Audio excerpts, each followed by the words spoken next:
Hi, this is Jill Bronfman. I'm Privacy Counsel at Common Sense Media.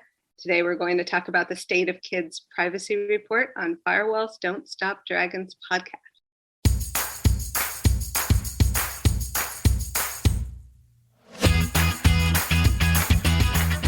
Hello, everybody. Welcome to Firewalls Don't Stop Dragons. I'm your host, Carrie Parker. Today is episode 253 for January 3rd, 2022. We have entered a brand new year, and man, let's hope it's better than last year. And the last two, to be honest. Man, the Omicron variant of the COVID virus is just going nuts. I saw a graph, and I'll include it in the show notes of this article about Boston wastewater sampling. And so they figured out, and this is brilliant, that they can monitor for the presence of COVID in a city's wastewater, and that will give them kind of a heads up of what's coming because it shows up there before, people get sick and go to the hospital. And it is truly, truly horrifying, the spike that has occurred in just the last week. I mean, it's off the charts. I mean, literally. So you've got to see it to believe it. But it's really depressing. And I think we're in for a rough January, to be perfectly honest, especially these next couple of weeks. So hang in there, folks. And man, if you haven't gotten your shots yet or your boosters, please, please, please get them. Personally, anyway, for 2022, I've got some fun things planned. I hope to do some travel, but man, we got to wait and see how this stupid pandemic pans out to see if that's really going to be feasible. But for sure, I'm hoping to go to DEF CON 30 in August. And man, I hope it happens. I mean, we thought this was all going to be done by now. So I just hope there's not some other crazy variant that's even worse that spikes over the summer. So anyway, enough about that. But let's just hope 2020 is better. I hope you had a good New Year's Eve last night and celebrated with some close family and friends. So last Wednesday, I had my first soon-to-be annual patron holiday party. That was a lot of fun. Some of my patrons joined to be on a Zoom call, and we just sat around for a couple hours, drinking some alcohol and talking about whatever. So that was a lot of fun. One of my patrons actually suggested we do that, and I'm glad that they did. And I'll definitely make that an annual tradition. That was a lot of fun. So today we have a wonderful interview with Jill Bronfman from Common Sense Media. And if you've never heard of Common Sense Media, then you probably aren't a parent because they have a website that I have used for many, many years that helps you as a parent or an educator determine what may or may not be appropriate for certain levels of children in terms of video games and movies and TV shows and products and services. It's really a wonderful, wonderful resource. And as my two girls were growing up, I referred to it many, many times when I was trying to decide, whether or not this movie we want to watch is appropriate. And honestly, and I talk a little bit about this in the interview, my memory is fuzzy.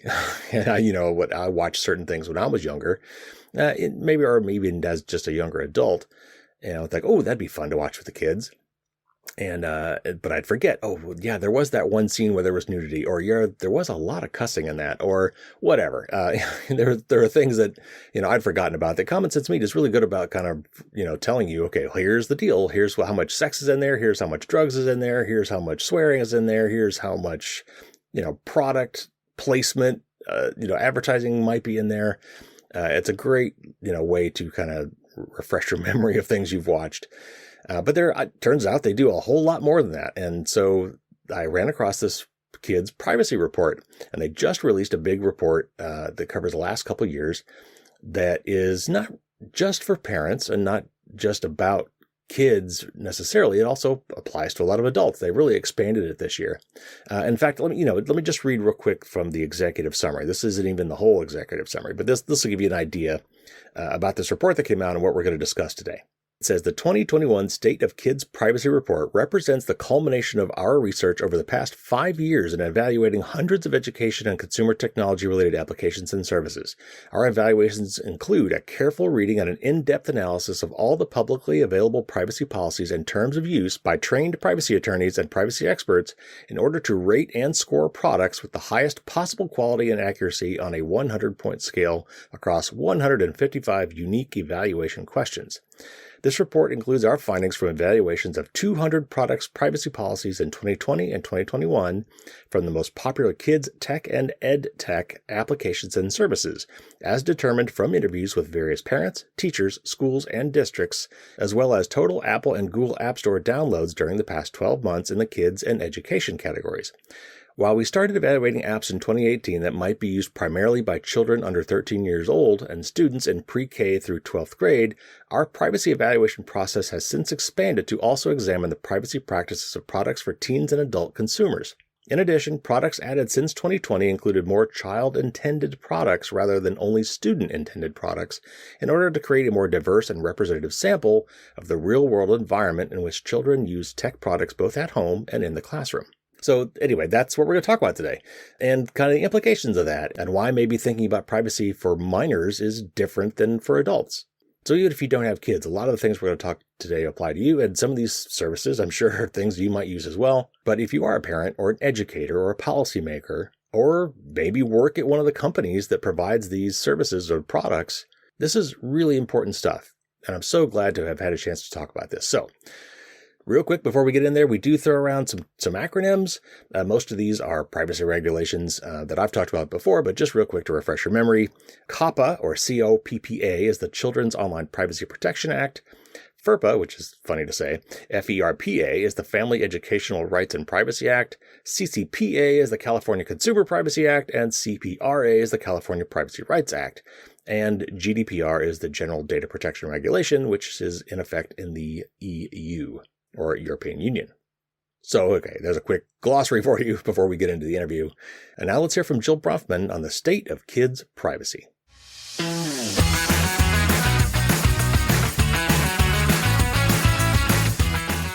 Jill Bronfman is the privacy counsel at Common Sense Media, and she also teaches media ethics and privacy law. Welcome to the show, Jill. Welcome. I am feeling very welcome. It's a beautiful day in San Francisco. It's a little foggy. I'm looking out my window at what should be the Golden Gate Bridge, but I can't actually see it at the moment. Maybe by the end of the podcast, I'll have a good view. That's pretty common out there, right? Isn't that kind of the morning fog roll-in thing? Isn't that a thing in San Francisco? Yeah. Supposedly we haven't had much rain, but we're getting a little bit now, so that's great.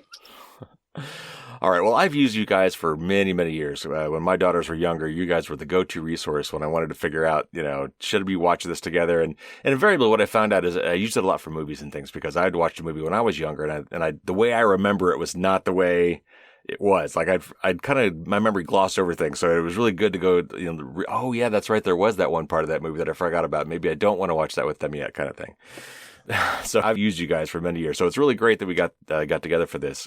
So you guys just released this really amazing, comprehensive and thorough report called the 2021 State of Kids Privacy Report. And we talk about privacy on the show a lot, but we really don't focus on kids' privacy specifically, which is why this is so great. I think it's a wonderful opportunity because it's different for kids than it is for adults. So really looking forward to digging into this with you. So, but for starters, for those of us out there that don't know, tell us a little bit more about Common Sense Media, maybe a little bit of its history, how it started, and what sort of work it's done since its inception. Sure. The organization was founded back in 2003 by Jim Steyer and some compatriots. And they really started with a focus on children and protecting children and working in the media space and eventually in privacy. They were on my radar also as a parent when I was a parent of young kids. And they used to have this thing called a media use contract where you'd have your little elementary school kids sign up about how many hours a day or 30 minutes a day that they would use electronics.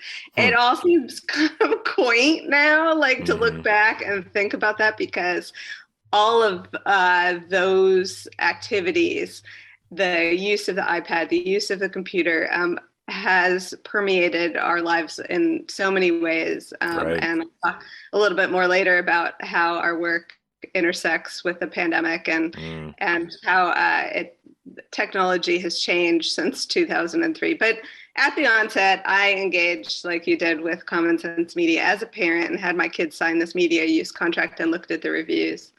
And then I started working there back in June 2018, so not that long ago.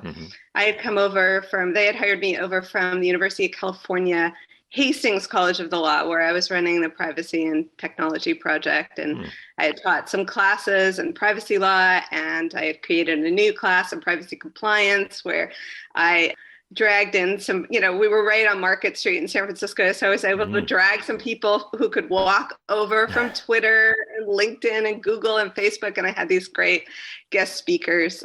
It was kind of an inside joke when I went to speak at law professor conferences and describe this great new class that I had created. And they were like, Jill, no one's going to be able to duplicate that outside of San Francisco. That's like impossible. Right. But it was a great class. And so I was working on that. And then they hired me over to Common Sense Media. And I was pretty surprised when I got there. So imagine I'm like you, I had thought of it from a parent's perspective. And then I realized it's a pretty large organization. There are like 150 people there with multiple offices. We're based in San Francisco, but we just opened a London office shortly before the pandemic, like back in 2019, and there are offices around the US. And there's a lot of departments, like there's the media reviews that we talked about where they're reviewing TV and films and games and books. But there's also an advocacy group, that they call there's a whole area of the office they call the West Wing that engages with federal and state legislators. There's like a video room where they're in a special compartment and they're making these incredible videos. There's a huge row of engineers creating software, which I'll talk about in a minute also, how we create in-house software for our privacy uses. And then there's a huge education team. So Common Sense Education creates this curriculum for schools and gives it out to K through 12 schools all over the country. And that's one of the biggest organizations. And then just as I was starting with the organization back in June of 2018, the advocacy group had worked on the Ccpa legislation, so the California privacy legislation. And I was listening, it felt like the first week I was there, like in June of 2018, I was listening to the votes on that bill. And it was pretty exciting, when it was passed and everyone was cheering, because several people in the organization had worked on drafting that and helping that get passed. So there's a lot to the organization. Long answer to your question. When I take interns on a tour of the organization, they're surprised as well, because they usually have some stereotype of what Common Sense Media did to them when they were teens and they couldn't get to watch a movie. That's usually how they come in, what they think of Common Sense Media. Very cool. Wow, that is very extensive. You just released this kids' privacy report, and it's quite long, and I didn't get to read it all, but I skimmed a lot of it and read portions of it, and it was just astoundingly comprehensive, actually, and very well researched. So when and why did you start publishing this report? What were its goals, and who is the intended audience? And then, tell us kind of about some of the research that goes into creating that report. Yeah. So again, in June 2018, I was dropped into this project. It was still pretty early on. There were some questions drafted to create a rubric to evaluate companies, which I'll talk about in a minute. And I started revising those with an intern, and those eventually became our full evaluations. So what we're doing is we're doing these privacy evaluations year round. We take a snapshot of these 200 full evaluations with these 150 questions that we ask about each of these, about the privacy practices of each company. And for the report, we see what's happening year over year. So we did a report in 2018, in 2019, we skipped 2020 for all the obvious reasons. And then we did a 2021 report. And the goal is to gather the data about privacy policies and terms of use all in one place so people can compare them. And people is a lot of different people. So the audience for the big report, as you mentioned, it's quite long, like 180 pages. So it's not, fun reading unless, you're looking for sleep-inducing reading. It's a research report, not a novel. So what I tell people is that the audience is different depending on what you need from it. So people who look at the whole report are researchers and policy analysts and developers who are looking at the industry as a whole and wondering where their app or product fits into the industry, and academics. But then there's also the general public. What can the general public get out of this report? What can parents and educators get out of the report? They can look at the summary. There's like a 2-page executive summary. They can look at the table of contents and look up what product or issue they're concerned about. And then the real hardcore uses are, it can be used as a procurement resource for school districts. So school districts are trying to figure out what software to buy and how to use it. And this is super useful for them. We spend a lot of time meeting with a school district consortium of hundreds of schools and districts every month and finding out what they want, what they need. And that helps us pick these top 200 to do the report.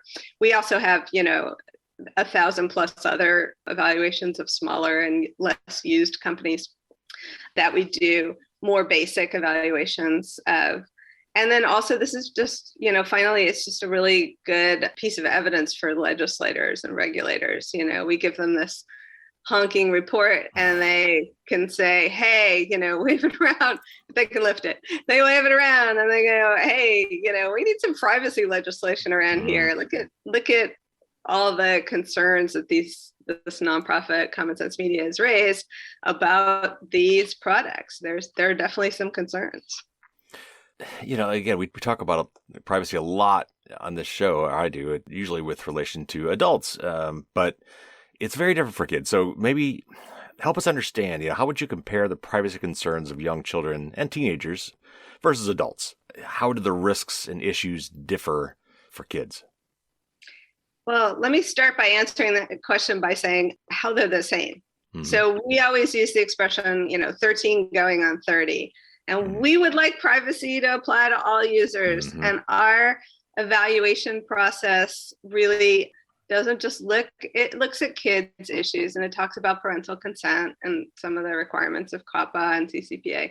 But it really also considers parents' privacy and teachers' privacy, because it's not just children interacting with software. There are also adults involved in the process. And we would like privacy to apply to all the users. So it's difficult logistically as well as unfair to just protect kids and not their parents and teachers. So that's our starting point. And we do have a risks and harms report that we put out that shows it's not just kids who are affected by data breaches or data sales with third parties. That being said, kids are more vulnerable. It's true. It's not an imaginary thing. The line where you say, you turn 13 and you're miraculously an adult. Obviously, that line is drawn differently in Europe and other places. It's not a biological or even psychologically based dividing line. But kids are still generally kids who are younger are more vulnerable when it comes to understanding things like advertising and in-app purchases. There's the famous $89.99 cart of Smurf berries case, Kids don't know how much money that is. They just know that they need a cart of coins or Smurf berries or whatever it is in the app, and they buy it, they click on it, they have no idea. So there are numerous examples of how kids are more vulnerable, and we do still need to keep an eye on that. Even if we have miraculously a national privacy bill, I still think that there should be some individual considerations, particularly with regard to the example like in-app purchases or advertising, where kids are not discerning the difference really well between what's paid content, unpaid content, and what's safe for kids and what isn't safe for kids. And there still needs to be some parental consent for some apps and some uses of some apps. And there still needs to be some special protection for kids with regard to privacy. Well, so obviously the reason that we like to protect our kids more than differently than adults is because they don't have the life experience, right? So they, like, as you're kind of alluding to, they don't have the context and the history and and other experiences that, the mistakes that feed into learning how these things work that adults have. But it's even more complicated that with when you start talking about digital stuff, because even adults don't have the context for it that they do in the physical world, because, as a species, we haven't, evolved and learned about dangers of things that are virtual, because they're not kind of real. They don't, if a 2,000-pound car is speeding towards you, that's a problem that you need to get out of the way. But when you're giving away your data and they kind of filter off in the background, you never see that data get taken. You don't know where it goes.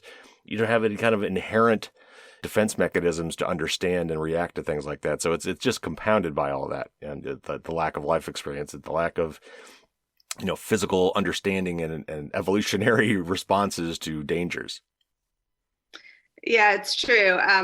From a legal standpoint, we have CCPA, we have FERPA, but U.S. privacy law is sectoral or piecemeal. Sometimes people talk about it as a patchwork quilt.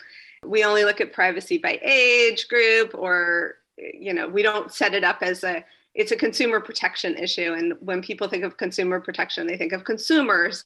And it's a capitalist model that we're looking at companies in the US rather than individuals or human rights like they do in Europe. It's a different mindset to think about how we might protect people. So companies have to look at this international law and this US federal law and the state-by-state regulations to keep up, plus the age-based regulations. There's sectoral laws like healthcare and financial and education.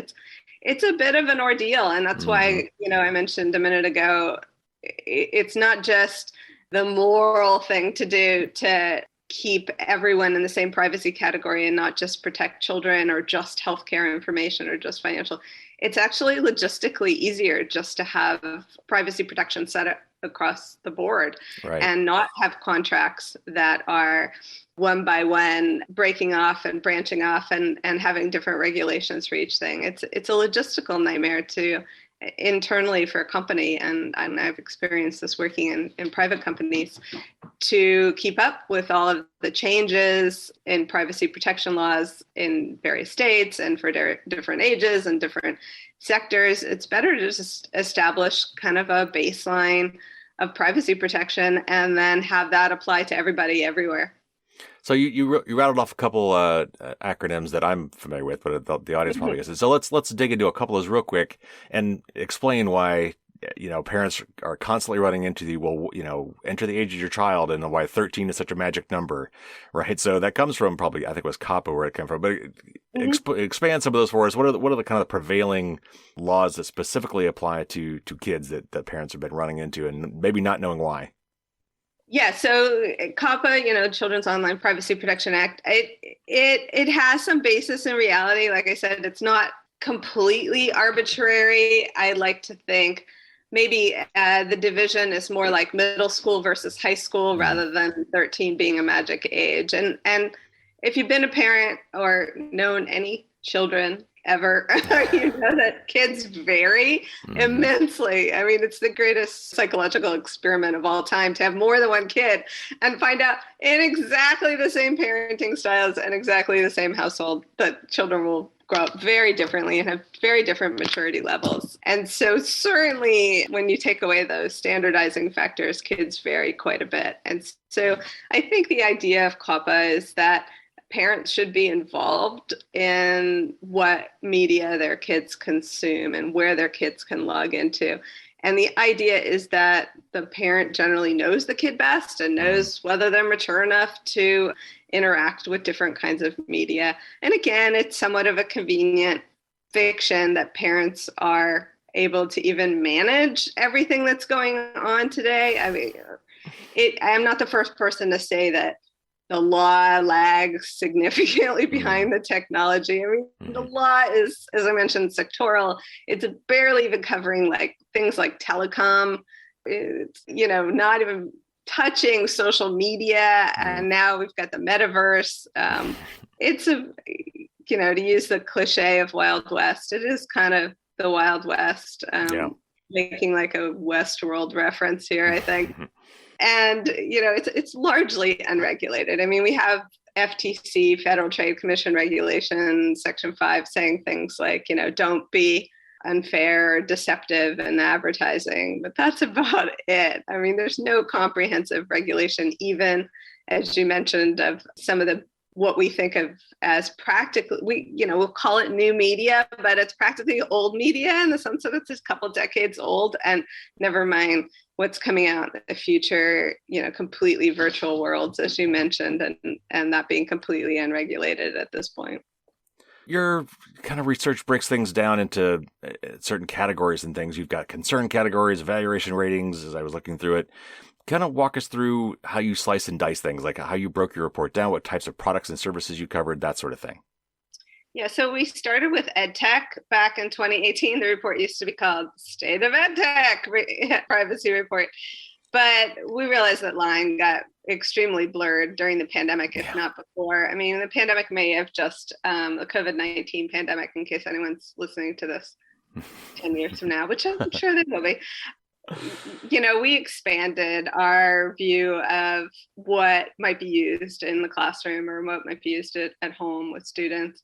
And we put in a lot more commercial products. We even did a streaming report recently. So the products used at home and classroom are kind of what we're looking at now. And our rating system evolved into a pyramid of information, again, based on how much you need. So if you're just like taking a quick peek in, how good, how bad is it? We have a percentage number that you can look at, did it get 78%? Or we have a tier warning, and you can look at that percentage score. And also you can also see if it got a pass, if it got a warning label or fail. So really simply those color-coded icons giving it a pass, warning, or fail. Fails are pretty rare. It usually means there's like no policy to speak of.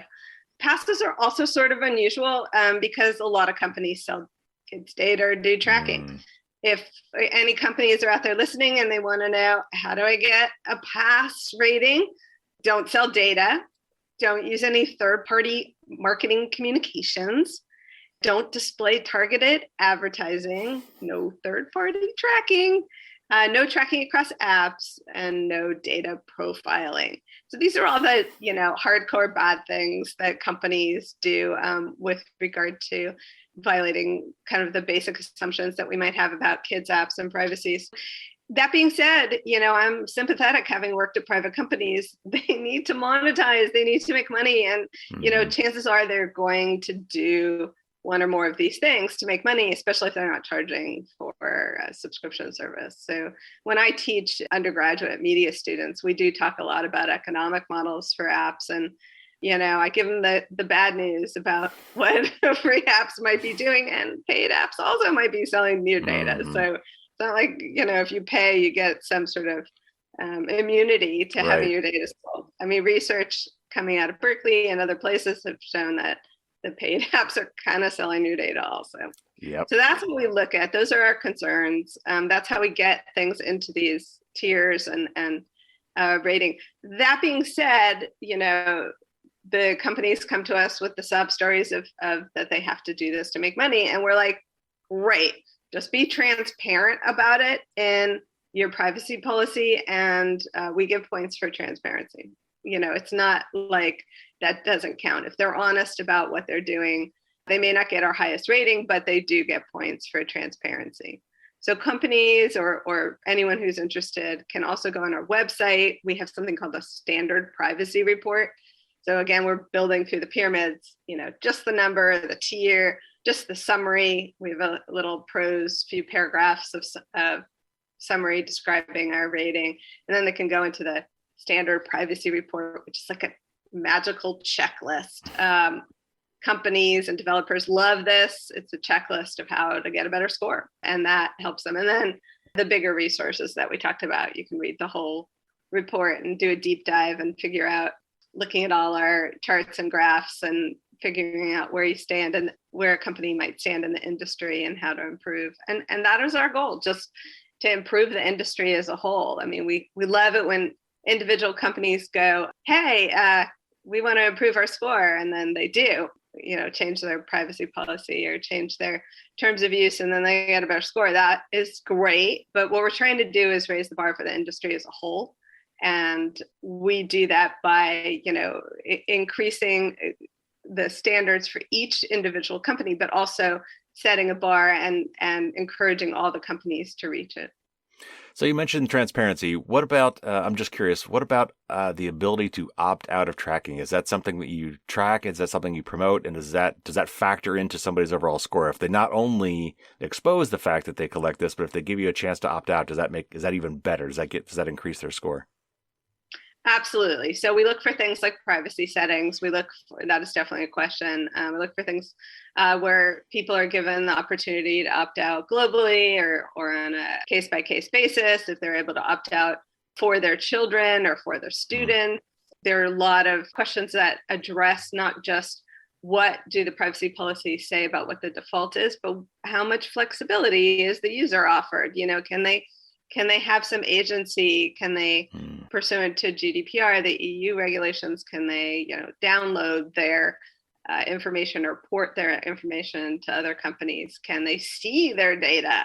Can they see what data goes out of the company and over to third parties? I mean, it's something we encourage when we talk to the school districts, don't only think about this once, what are you going to buy? What are you going to use? But how are you going to use it? And how can you have a user experience that's improved over just accepting whatever the default is? So that's a good question.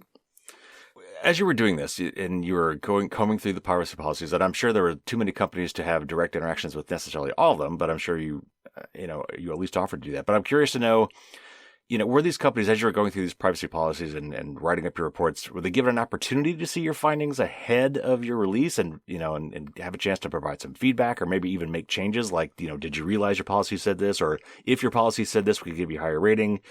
So there's that. Like, did they have a chance to improve their score before your report comes out? And then how dynamic are your findings? Are these things you're constantly updating online as companies maybe see their report now and go make changes? Or is it going to be another year before these companies get a chance to improve their score? This is also a great question because hardly anybody ever asks us this one.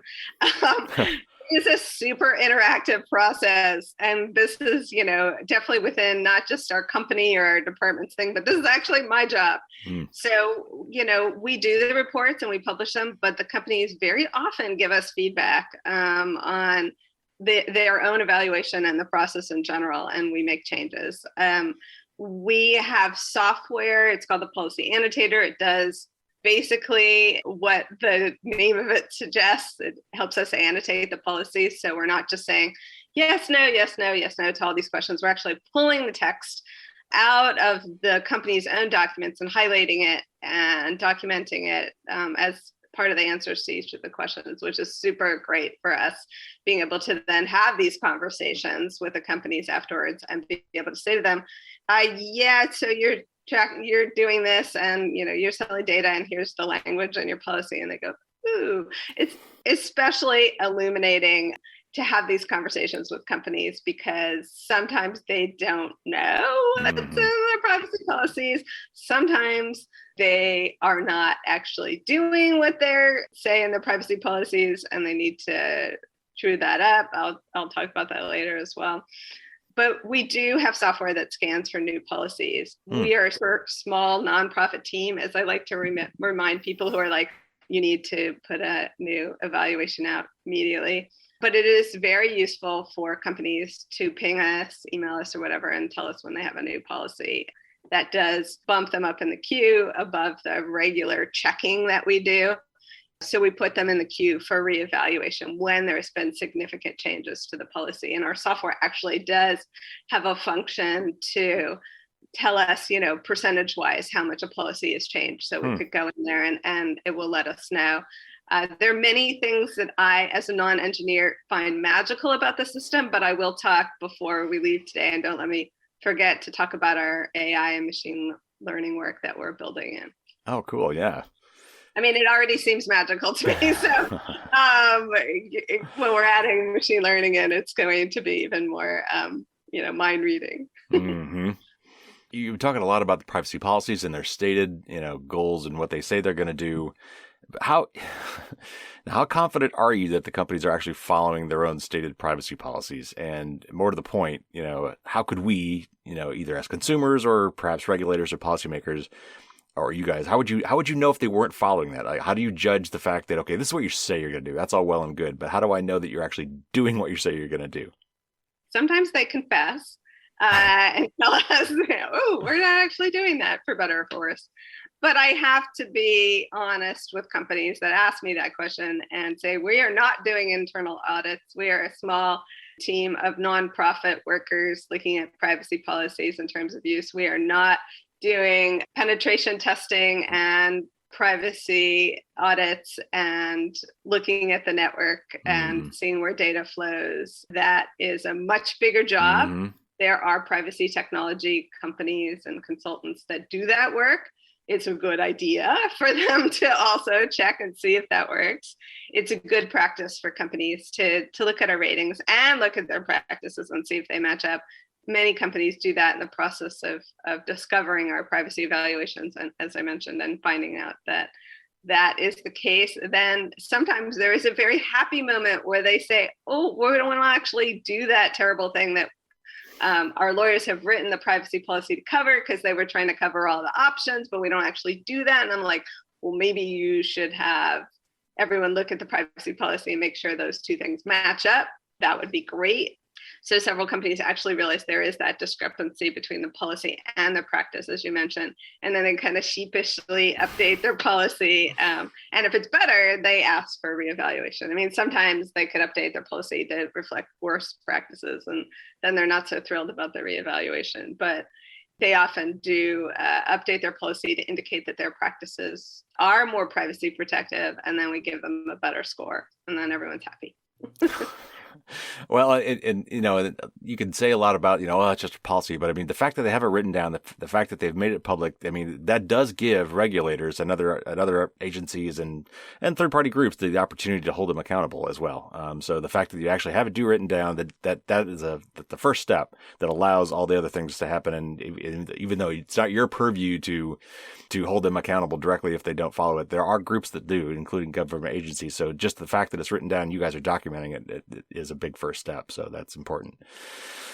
All right. So you guys have been doing this research since 2018, this report you've been putting out. So tell us a little bit about what kind of trends you've seen. How has the report itself actually evolved? Because I noticed that in researching this, that your report itself has evolved in that time. But what kind of trends are you seeing in terms of privacy? Is like things getting worse, things getting better? What have you found since you started doing this?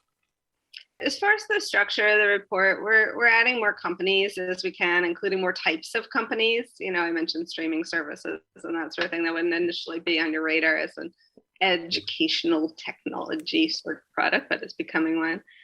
There are definitely more elements of transparency every year. People get on board and realize that transparency is either a good thing, either because companies become aware of the laws and the requirements, or the public becomes more aware of the need for transparency as it's covered in the media, and privacy and what I call like basic privacy, like identity theft and data breaches, are covered in the news more prominently than some of the data flow issues and data sales issues, and combination and profiling and all those things that we are looking out for. But I think even those more subtle, difficult to quantify and show pictures of in the media, even those issues are being covered more in the media. So the public's becoming more aware, and we're including that. I, in addition to my law degree, did do a graduate degree in media studies, and I teach that. So I'm very aware not just of how privacy is captured in the law, but also how it's captured in the media and what people are aware of. So the companies do respond to the media and user pressure for updating the evaluation score, as well as, our evaluation scores, hopefully. We're not the only people out there doing privacy evaluations, but we're by far the most comprehensive. Other people are doing things like keyword searches or taking little dips in and looking at things, but no one is doing, the kind of evaluations that we're doing. That being said, sometimes they are revealing worse practices, like more selling, more tracking. I would say that they are being more transparent. So that's good. They want to comply, but it's possible that they are also, even though, they're becoming more transparent, but they are also maybe discovering more ways to sell the data. And data brokers are becoming more sophisticated in their marketing and ability to grab data sources that they weren't grabbing before and use it and process it in more interesting ways. So that has become more complicated. And maybe it's just really difficult to capture in a privacy policy, which has certain constraints about it can't be 150 pages long or no one will read it or even be less likely to read it than they already are. I mean, that's obviously where we started this whole process, the idea that people weren't reading privacy policies and we needed to do it for them and summarize it somewhere. And third parties, when we talk about selling data to third parties, we have to remember that third parties aren't just one single third party. They're actually huge networks of resellers for data sale and combination and profiling. And that is an industry that's growing and even less regulated than this, more underground than the social media. And by underground, I don't mean, black market sort of thing. It's all on the up and up as far as it being legal, but it's not regulated and there's very little data protection, particularly in the US. So you mentioned a couple privacy laws, Ccpa and Ccpra and Gdpr, and I'll blow those out in the intro for the listeners in case they've forgotten. But a lot of these have gone into effect like during the time that you've started these reports, like your report kind of predates some of these. So have you noticed that any of these laws have actually had a direct effect on some of your results in the survey? Like, have things gotten better? And then I'm also curious to know, because this is something a point I make sometimes too, is that these are patchwork quilts. These are very regional kind of things, and yet a lot of companies don't like to do something different for one region versus another. So have we benefited of those of us, for instance, the C in Ccpa is California, but for those of us outside of California, have we also benefited from some of these regulations that are very regional? But yeah, you know what I'm saying? Yeah. So I have two answers to that. One, I've worked on international contracts, and as I've mentioned, from an in-house lawyer's perspective, it's easier to pick a standard and go with it. I've seen contracts for very large companies attempt to parse things out, have an attachment and with a different paragraph for each company, and it's messy. It requires constant updating. So I found that it's easier to pick a standard and go with it for the entire contract rather than trying to administer different standards. So company might pick GDPR, not only for the European Union, the EU, but also elsewhere, or pick the CCPA standard for the whole United States. That could happen. You could even, because it's a private contract, you could even have a standard that doesn't legally apply. You can just grab it and attach it to the contract. Not a lot of people think about how much impact laws might have, as you mentioned, outside of their technical jurisdictional area, because contracts pick them up and spread them. Interesting. Just for the ease of utility. And then the other question, how has this impacted our work specifically? Oh yeah, they have definitely impacted our work. May of 2018, there was a huge, and thereafter, huge effort on our part, massive reevaluations after GDPR put in all these standards at that time. And then CCPA, there was another, everybody, let's revise our privacy policies. And we're like, oh great, we got to do everything again. We do have this secret behind the scenes process to do refreshes of the evaluations, which I often do, especially the really long, full evaluation ones.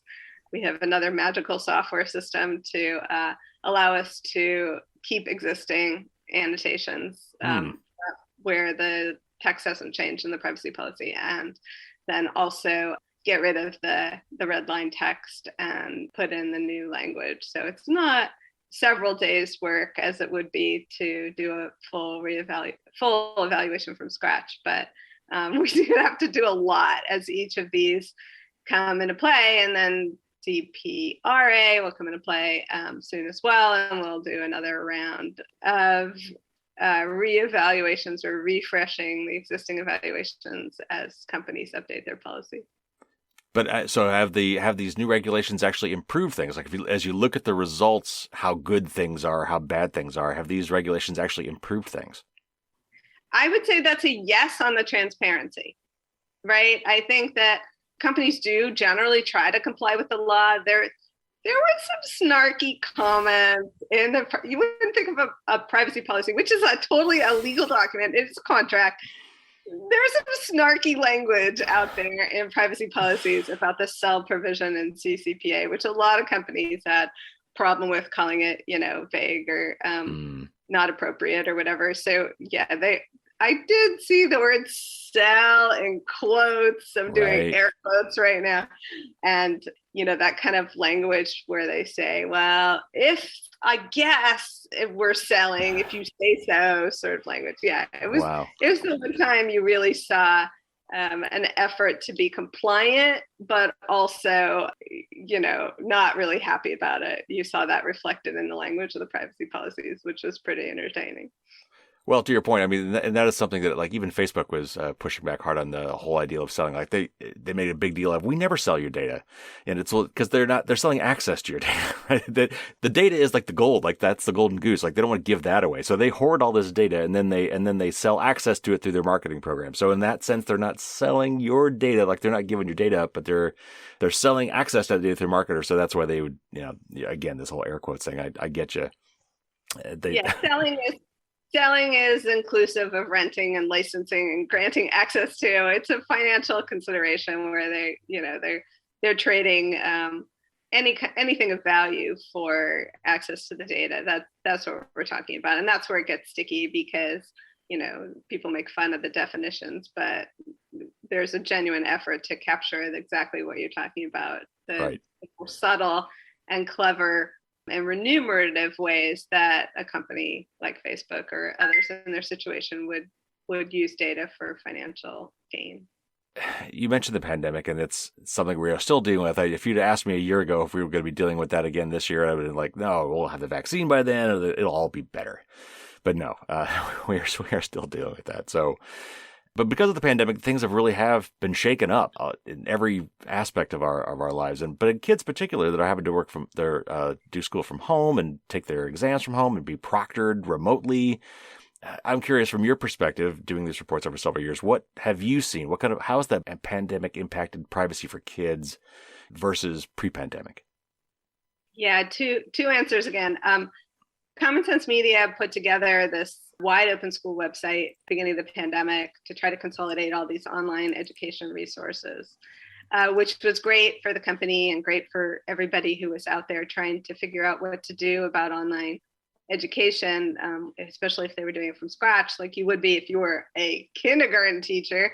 I've taught online classes before and used things, online educational technology resources before as a college professor, a law professor. But, if you're teaching elementary school, you're not that familiar with it. So we tried to put this wide open school website up, and it has been up and will eventually phase out as the pandemic phases out. But from the privacy department's point of view, we were like, oh, great. Here's a bunch of companies that hadn't even thought about educational technology or privacy somehow. And we've got to ramp up an interface with edtech. So we talked to companies like Zoom and other companies that were completely blindsided by being used as educational technology. Zoom people were probably like, wait, we're a yoga company now? Wait, we're teaching little kids? No, that's not what we were trying to do. So companies either intentionally or unintentionally got swept up into educational technology, and we have done our best to evaluate those companies as well, bring them into the fold and get out a privacy evaluation for each of those. And then you mentioned also online proctoring. I have lots of thoughts about this, both as a parent and a teacher.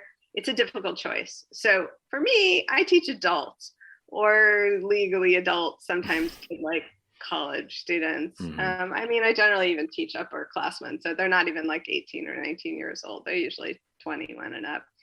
So I trust them to use open book exams. If any of them are listening now, I hope they all did a great job on their exam this week, final exam this week, and had the opportunity to organize themselves rather than an opportunity to cheat. Real life is an open book exam. Right. So that works well for college students and graduate students. I think they're already mature enough to realize that they're, as the saying goes, they're only cheating themselves if they cheat their way through school and then have to do some of the very practical things that I'm teaching students how to do presentations and how to use various management techniques in a company. So those are things that they'll actually need in the workforce. I can see how, the temptation might be a little bit more significant if you've got younger kids and you're doing something like calculus or whatever. And I see the value of online proctoring, but I think there are several concerns with it. There are disability concerns, there are privacy concerns, there are various fairness concerns about whether it is actually simulating an exam experience or not. And just, the privacy and data security concerns that I have are just another thing to throw on the top of kids' experience, where we're just building a huge treasure trove of data about every kid and saving it for all eternity. It is typical for people of my generation to say, phew, it's a good thing there wasn't any social media when I was in college. And so I feel bad for this generation of kids and online proctoring is just another thing to throw in the pile. It's not a uniquely privacy invasive thing, although it is collecting possibly biometrics as well as just entering your name and password. It is just, it's another thing to add to the pile. It'll be interesting to see how that intersects with the metaverse stuff, and when virtual schooling becomes more of the norm. I've already had some meetings in the metaverse. I think we'll look back on them and say that they're entertainingly basic and simplistic once we get to full virtual meetings and full virtual school. And then, millions of data points will be gathered from all of the students involved in the process. Well, and for those of you out there that aren't parents, let me just throw in one anecdote, because I would not have known this had I not had daughters that just went through this. But the online proctoring thing is amazingly invasive. Like, they have to get into a room at a certain time. They have to install a very particular browser, which takes over their computer. They can't have any other software running. It automatically turns on their microphone and camera.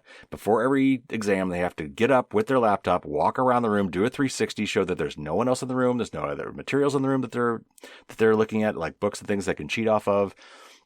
And then they have to take the test. Now, if they have to go to the bathroom, if their younger kid sister opens the door to the bedroom in the middle of the thing, that can throw things off. If they have to look off to the side for too long, it'll flag the fact they're not paying attention and raise a red flag they might be cheating.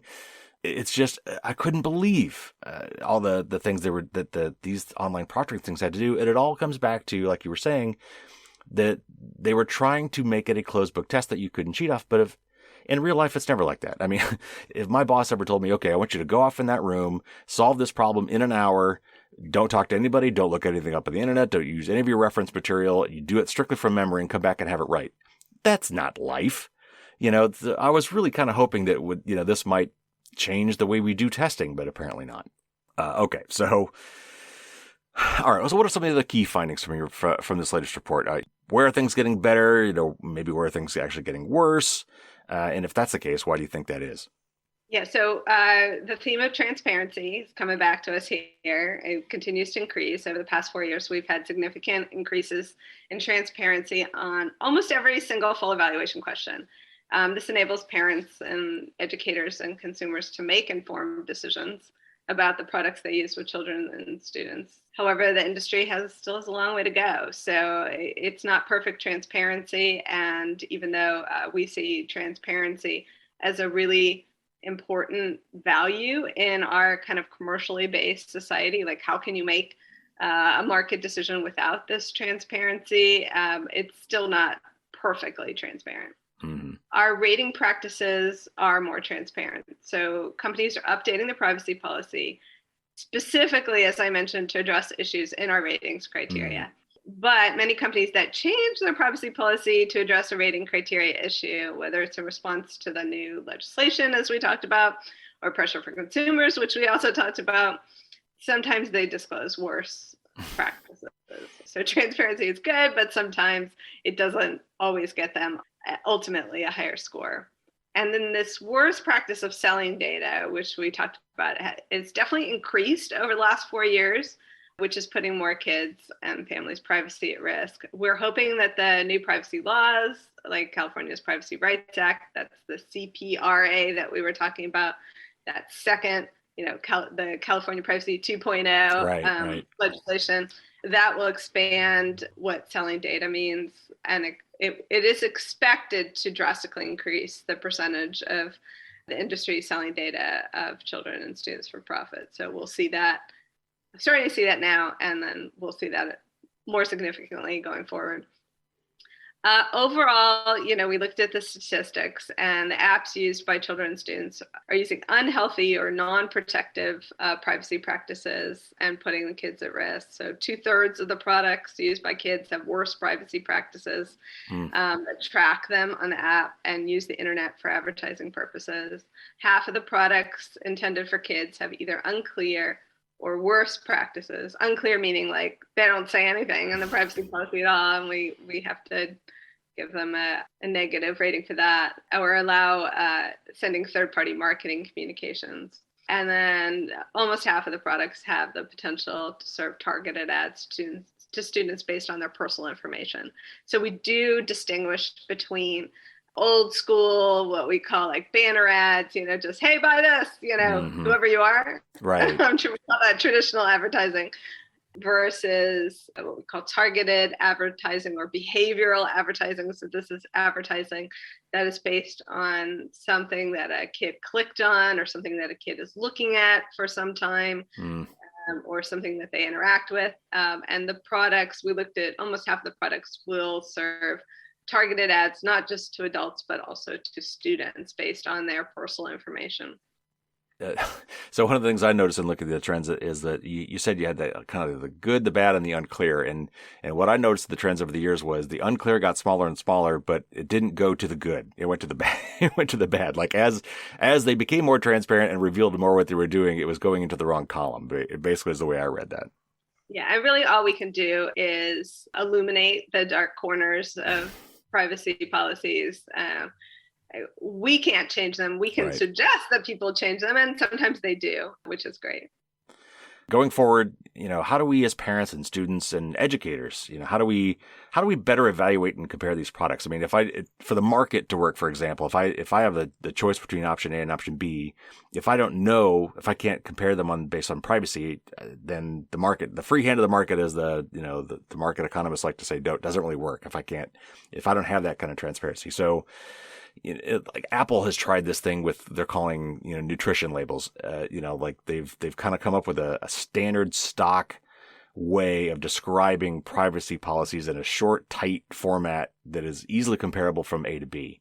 How likely is it, do you think, that we could coalesce around something like that? You're kind of trying to do that with your software's kind of working this together and try to summarize things in a way. But do you think as an industry or as an economy, we could ever get to the point where we can simplify these things to the point where we really can do simple apples kind of comparisons across products? Oh, I like the apples to apples analogy. First of all, I need to be really clear that Apple nutrition label is not created by Apple, that the companies are self-reporting. And are they doing that accurately? Well, you can compare those to our privacy evaluations and see that maybe not so much. So self-reporting is not ideal, as you can imagine. All the usual problems with self-reporting, and then summary, simple reporting, not getting into the weeds like we do. So that it's not exactly the same thing. But you can't do the apples to apples comparison necessarily between the nutritional labels that Apple is putting out on. I made the mistake. Same mistake. Apple is not putting them out. Companies are reporting. Right. Apple is just communicating the company's self-reporting. They're pretty basic compared to our more elaborate evaluations, but you can still put them next to each other and see how that compares. And of course, you can take two of our privacy evaluations from two different companies and compare those and figure out what's a better deal. I should mention also that Common Sense Media, outside of the privacy department, also does ratings for apps that children use. And they say, how good is it on other factors? Is it fun? Is it educational? Is it, all the usual things that their rubric looks at. So that is another thing to look at. We're trying to create the standard, but again, we're a small nonprofit. So we need a lot more resources to do the entire Apple App Store or Google Play Store. We're, making inroads, and we're certainly looking at the most used apps and products out there, which makes, even though we're not able to do everything, we're certainly getting a huge percentage of the market, or what's actually used by children and students. So that is helpful, at least. All right, so let's look forward now. Going from here, where should we go from here? I mean, as you're doing these things, as you're gathering all this data and seeing these reports, what is screaming to you as like, this is the simple stuff. Like, this is the stuff we should be doing next. Like, this is low hanging fruit. These are obvious changes we should be making in the industry that you would advise these companies if they're coming to you like, okay, what should I tackle first? Well, these are the simple things. Like, what are those things? And then, once we kind of look past that, what do you think are maybe the most important or the most impactful changes that we should be making? Does it require regulation? If you had your way, if you could wave a magic wand, if you could, if you were in the position of actually telling these companies with these products what to do, what would you be advising them? A lot of people want national privacy legislation, and I've mentioned some of the advantages of that. A lot of different groups want national privacy legislation, but they want it on their own terms. Mm-hmm. A lot of companies would like very much to help draft that, mm-hmm. and have it be lower, than private companies might want it to be lower standards than California to, overrule everything in California and have a national law that has a lower standard. So national privacy legislation isn't a perfect solution, but it is one possible solution to some of the difficulties that we've discussed today. Personally, it'd be great to have a larger team at my nonprofit to do more privacy evaluations. And I promised you I would talk about artificial intelligence and machine learning. I have spoken about this at a number of conferences, and particularly what we're doing with artificial intelligence and machine learning for our software. We're trying to we're not fully automating our privacy evaluations, but we're trying to move the process from reading and writing essays in an exam, to use the exam model that we were talking about a little while ago, to a multiple choice situation. So the way that would work, and I've seen demos of this, and it's pretty exciting. The way it would work is that the machine learning is figuring out, from looking at the evaluations that we've already done, what sort of text in the privacy policy or the terms of use, or we look at also like cookie policies and some other policies. Some companies, we look at 2 policies. Sometimes they have like 8 or 10 or whatever, like the big companies do. But the machine learning will learn which types of text in the policies answer the questions, and then present again to the human evaluator. So it's not completely automated. Present to the human evaluator some possible options, and this, and with a percentage certainty thing, which is really cool, telling you how likely it is that it will work to answer the question. So this is kind of a backstage pass to what we're talking about now in machine learning, and so far so good. It's still in its early stages, but I think it would enable evaluators to do these evaluations quite a bit quicker than they are right now. They're very comprehensive, but very manual. There's a software assist. We're not just reading and highlighting things with a pen, but it still requires a team of hardworking evaluators to create the evaluations that we have, which are currently available on our website for free, easy to use, easy to access. And again, our goal is to try to increase privacy protection, particularly for kids and students, but hopefully eventually for everyone.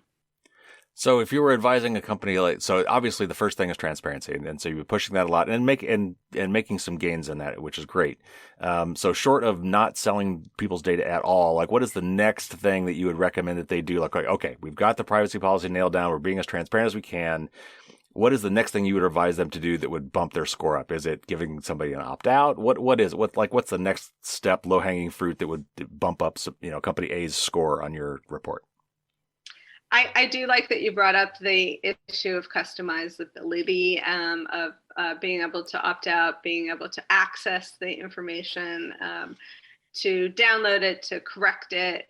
to back out at certain points. We give points for things like allowing students or their proxies, parents or teachers, to only allow certain information to be shared, or to stop information sharing but still use the product. There are a fair amount of companies that go out there and say, yeah, you can stop data collection, but then you're also stopping, use of the product. You're out. So allowing that customizable interaction with the product, I think, would be a step in the right direction beyond just transparency. As you mentioned, allowing customized use of the product, particularly with regard to data flows, would be much more privacy protective. All right, Jill, one more question before we let you go. What's next for you guys? What's coming up with Common Sense Media? What are you maybe looking forward to doing in future reports? And then as listeners, how can we help support your efforts? Yeah, I'm so glad you asked. What is our next report? Because there is always a next report, right? In addition to these data privacy reports, we do have most recently a streaming report, which is really useful to compare streaming products and their privacy. Our next big report is going to be VR. And as I mentioned, to talk about virtual reality and maybe augmented reality. But I think it's really important. I think that both because of, it's not ubiquitous. It's not like, oh, I'm going to a meeting, I'm certain it's going to be in VR, or I'm going to a class, I better get my avatar ready for a class. I don't think we're quite at that level, but I think due to the fact that it's on the rise and that it collects billions of points of data about us, some of it expected, and voluntary that we share, and some of it really not expected collection of data, or involuntary collection of data, or what we would call tracking, where they're monitoring all sorts of biometric data as you're using the product that you're not even thinking of, things that you're not voluntarily clicking on or pulling up documents, but the biometric information, the tracking of behavioral activities, what you click on, how fast you click on it, how long you look at things. That is the kind of tracking that we're concerned about. And what I would call the envelope information. This is an old school term from telecom, but not just, okay, we're not listening to your call, but we are recording when the call was made and who it was to, and metadata, the metadata is all being collected as well. And one of the things that I think was transformative in how much data is collected is the storage wars that happened already, more than 10 years ago. It used to be that storage, I worked at a company where storage was something that was sold and valued. Storage is now really cheap. And that makes an incentive to collect as much data as possible and save it for maybe use it later. You don't even know what you're collecting this data for right now. Who knows what they're going to do with this information? The companies don't even know what they're going to do with this information. They're collecting it, throwing it in the server, and maybe using it for all sorts of wonderful, spectacular, life-saving vaccines, and also, weapons of mass destruction, and also, creating data profiles and selling them to the highest bidder. So there's all sorts of incentives with data collection and privacy for virtual reality, which is why that's going to be our next report. We're not going to go as far into the future as I'm speculating right here, but as I write science fiction, and that's how I think, as I read too much science fiction. But we'll look at the basics of virtual reality and how much data we can see that they're saying that they're collecting, and maybe we won't be able to extrapolate as much as science fiction does, but we'll at least look at what they're doing now and kind of document the privacy protections and lack thereof, and data collection and data flows that we're looking at right now. So obviously, people should share this with other folks to spread the word about all the work you guys are doing. Do you guys take direct donations? Do you guys have subscription services? How can we directly support your efforts? Yeah, so we encourage you to go to our website, use the resources on the website. There are subscription and membership type services for Common Sense Media's educational and ratings resources. And as far as the privacy reports are concerned, please go to our website. They're all available for free, and I encourage you to look at these resources, to use them and share them. All right, Jill, that was fantastic. Thank you for coming on the show, and that was extremely informative. Thank you, Carrie.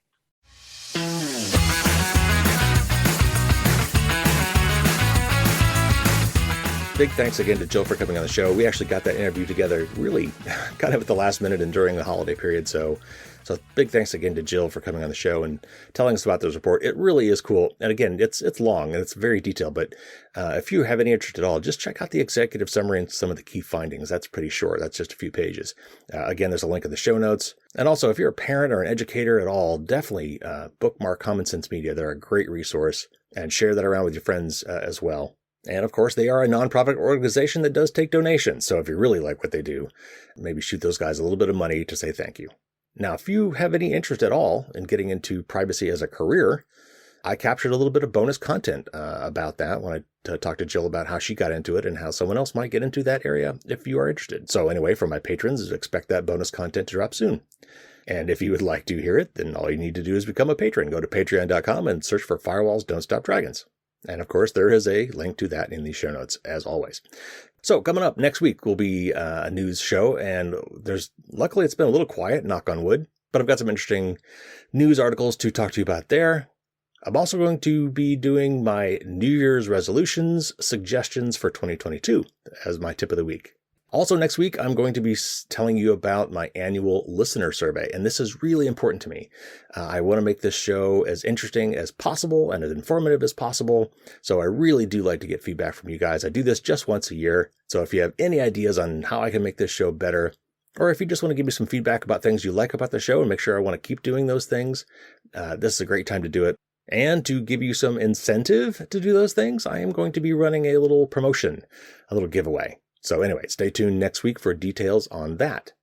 Now, the week after that, I may do another news show. It may be an interview show. It normally would be interview, of course, but with the holidays, scheduling interviews has been kind of tricky. So it might be another news show. And then the week after that is Data Privacy Week. That's January 24th through the 28th. That is an international thing. It used to be International Data Privacy Day, and they have expanded it to an entire week. So anyway, we're definitely going to be talking about that, and I will have some particular privacy tips for you in that show. All right, everybody, that's it. Take care. Please, please, please get your vaccinations and boosters if you haven't already. Help other people to get theirs as well. And frankly, for the next couple weeks, maybe stay home a little more than you would. Avoid public places more than normal. Wear good masks when you go out. Turns out those cloth masks aren't terribly useful. So maybe get yourself at least those 3-ply surgical masks, and maybe even invest in some of those N95 or KN95 masks. We'll just have to hunker down and get through this Omicron surge. All right, everybody. Happy New Year, everyone. Welcome to 2022. Let's hope for a better year. Take care out there. Stay safe. And until next week, as always, don't get caught with your drawbridge down.